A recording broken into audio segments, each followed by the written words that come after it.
Bismillahirrahmanirrahim. Assalamualaikum warahmatullahi wabarakatuh. Perkenalkan, nama saya Suraya, NIM 19010352, kelas 5C, jurusan Tadris Matematika, Universitas Islam Negeri Mataram. Baiklah, pada mata kuliah evaluasi pembelajaran matematika ini, saya akan membahas materi tentang pembelajaran fungsi, tujuan, kedudukan, prosedur, dan ruang lingkup evaluasi pembelajaran matematika. Baiklah, pada poin yang pertama ini yaitu fungsi evaluasi.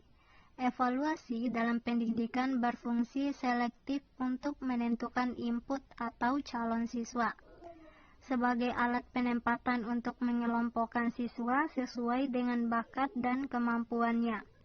Selain itu, evaluasi juga berfungsi untuk memenuhi kebutuhan psikologis, didaktik, dan administratif. Terus itu secara terinci, fungsi evaluasi dapat diuraikan sebagai berikut. Yang pertama yaitu sebagai alat seleksi. Evaluasi dapat digunakan untuk melakukan penyaringan atau seleksi dalam penerimaan siswa baru dari suatu sekolah. Dengan evaluasi dapat ditentukan sejumlah siswa tertentu yang memenuhi syarat dari siswa yang terdaftar sebagai calon siswa baru yang akan diterima. Penempatan jumlah siswa yang terbaik ini tidak hanya berkisar dalam seleksi penerimaan siswa baru, akan tetapi sering juga diterapkan dalam penentuan siswa yang lebih berhak untuk mendapatkan kesempatan tertentu. Misalnya dalam penerimaan beasiswa, pelajar teladan, kenaikan kelas, kelulusan suatu program, dan penerimaan penghargaan lainnya. Terus yang kedua yaitu sebagai alat pengukur keberhasilan. Sebagai alat pengukur keberhasilan ini ditentukan seberapa jauh tujuan instruksional dapat dicapai setelah kegiatan belajar mengajar dilaksanakan.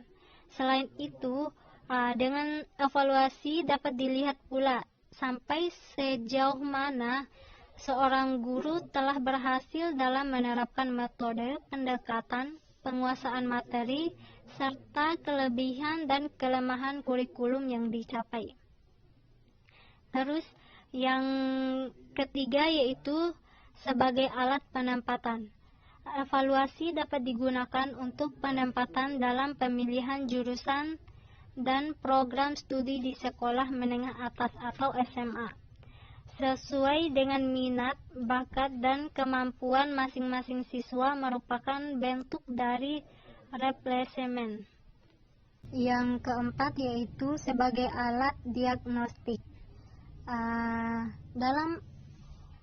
Dalam alat ini dapat digunakan dalam mendiagnosis kesulitan belajar siswa yang bertujuan untuk mendapatkan informasi kelebihan dan kekurangan siswa.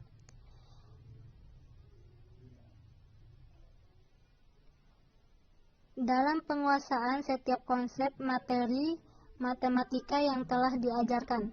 Berdasarkan keputusan tersebut, seorang guru dapat memberikan penyembuhan dengan jenis dan tingkat kesulitannya dalam bentuk remedial. Poin kedua yaitu tujuan evaluasi. Berdasarkan fungsi evaluasi yang sudah diuraikan sebelumnya, maka terdapat penjelasan tujuan evaluasi. Ada 3 penjelasan tujuan evaluasi adalah sebagai berikut. Yang pertama yaitu evaluasi sebagai alat seleksi. Terkandung di dalamnya tujuan evaluasi, yaitu untuk mendapatkan calon siswa pilihan yang cocok dengan suatu jurusan dan jenjang pendidikan tertentu. Terus yang kedua yaitu evaluasi sebagai alat pengukur kelebihan dan diagnostik.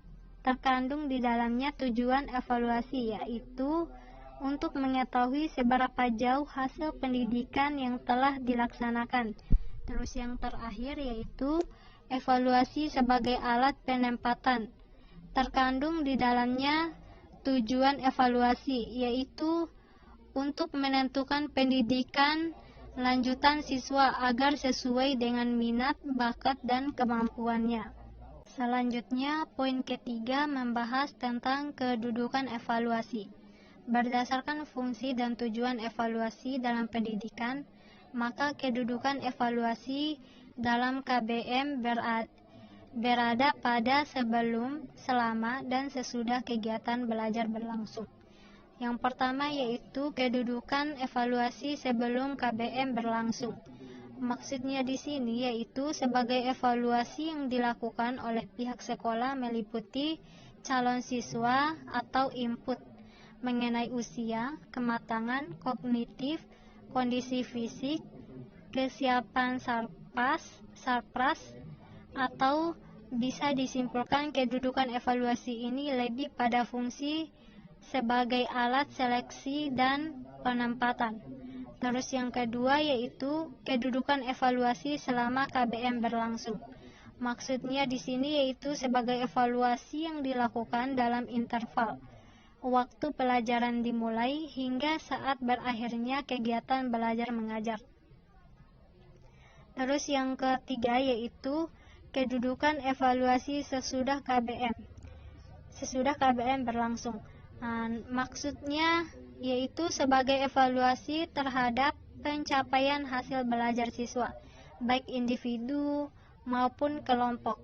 Berdasarkan hasil evaluasi tersebut dapat diketahui kelebihan dan kelemahan siswa dalam memahami konsep-konsep matematika yang telah dipelajari, sehingga pengajaran remedial dapat dilaksanakan dengan baik. Poin keempat yaitu prosedur evaluasi. Dalam prosedur evaluasi ini terdapat langkah-langkah pokok yang harus ditempuh sebagai prosedur evaluasi. Terdiri dari perencanaan, pengumpulan data, verifikasi data, analisis data, dan penafsiran. Yang pertama yaitu tahap perencanaan. Dalam tahap perencanaan ini meliputi kegiatan merumuskan tujuan evaluasi yang akan dilaksanakan. Tujuan ini harus disesuaikan dengan tujuan yang hendak dicapai dalam program pendidikan tersebut.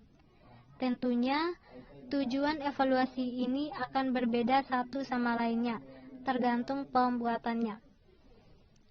Dalam perencanaan evaluasi hasil belajar matematika umumnya mencakup 6 jenis kegiatan.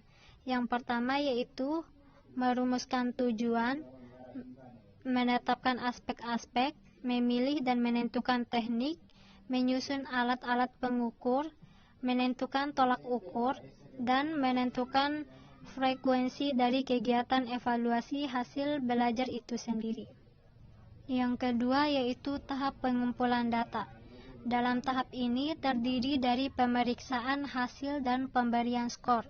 Wujud nyata dari kegiatan pengumpulan data adalah melaksanakan pengukuran, misalnya dengan melaksanakan tes hasil belajar, misalnya tes pilihan ganda atau dengan uraian, dan dengan menggunakan teknik non-tes, yaitu melaksanakan pengamatan wawancara atau angket dengan menggunakan instrumen-instrumen tertentu berupa ranting scale, checklist, interview guide, atau questionnaire. Terus yang ketiga yaitu tahap verifikasi data. Dalam tahap ini dimulai dengan dikelompokkan menurut tinggi, rendahnya, jenis kelamin atau hal lainnya sesuai dengan tujuan pengelompokan tersebut. Verifikasi data yang telah berhasil dihimpun harus disaring lebih dahulu sebelum diolah. Ini dikenal dengan penelitian data atau verifikasi data, yakni suatu proses pembuktian kebenaran suatu teori, konsep, atau hipotesa. Yang keempat yaitu tahap analisis. Dalam tahap ini terdapat dua pilihan, yaitu analisis statistik dan non-statistik. Yang pertama yaitu analisis statistik. Untuk data kuantitatif bisa langsung menggunakan teknik analisis statistik. Sedangkan untuk data kualitatif, apabila diolah dengan analisis statistik, harus ditransformasi dulu menjadi data kuantitatif. Yang kelima yaitu tahap penafsiran. Maksud dari tahap ini yaitu sebagai pernyataan atau keputusan tentang hasil evaluasi. Data interpretation dilakukan atas dasar kriteria tertentu yang telah disusun secara rasional atau telah dibakukan interpretation. Hasil evaluasi tersebut bisa berupa pernyataan atau keputusan yang diungkapkan dengan kata-kata baik, cukup, buruk, tinggi, rendah, sedang, lulus, tidak lulus, dan lain-lain. Poin terakhir yaitu ruang lingkup evaluasi. Dalam poin ini mencakup 3 komponen utama.